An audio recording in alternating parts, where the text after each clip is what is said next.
Kama una changamoto ya kisukari ama una madhara yanayotokana na kisukari, lishe hii ni muhimu sana kwa wewe mgonjwa wa kisukari. Lishe hii itakusaidia kucontrol kiwango cha sukari ambacho kinazidi kwenye damu, lakini itakusaidia kurecover kwenye ile hali yako ya mwanzo. Lishe hii inajumuisha matunda, inajumuisha vyakula, lakini inajumuisha na vinywaji ambavyo unapaswa kutumia.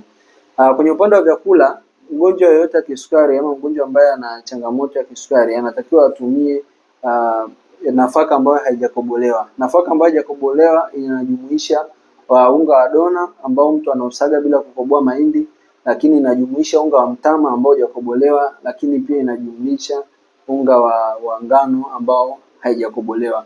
Hii inamsaidia sana mgonjwa wa kisukari kupambana na kuzidi kwa sukari mwilini, kwa sababu vyakula hivi huwa vina roughage, ambazo hizi roughage ni nyuzi ndogo ndogo ambazo zinaenda kwenye damu na kusaidia ufyonzaji wa sukari iliyozidi kwenye damu. Lakini jambo la pili ni juu ya matunda. Huwa watu wengi wanadhani kwamba sukari ya matunda haiwezi kumwathiri mtu ambaye tayari ana tatizo la kisukari.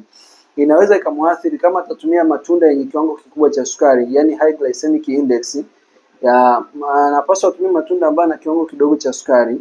Matunda haya ni kama vile parachichi, tango, na aina nyingine ya matunda ambayo hayana sukari nyingi. Na matunda ambayo anatakiwa kuyatumia, anatakiwa atumie kwa kiasi kidogo. Aepuke kabisa kunywa juisi za matunda, kwa sababu unapokunywa juisi ya matunda unavunja zile nyuzi zinakuwa ndogo ndogo. Hivyo zinapelekea unakunywa juisi ya matunda haina roughage ambazo zitaenda kusaidia kufyonza ile sukari ambayo imezidi. Kwa hiyo ni bora kula matunda zaidi kuliko kunywa juisi ya matunda. Jambo jingine la msingi ni kunywa maji mengi.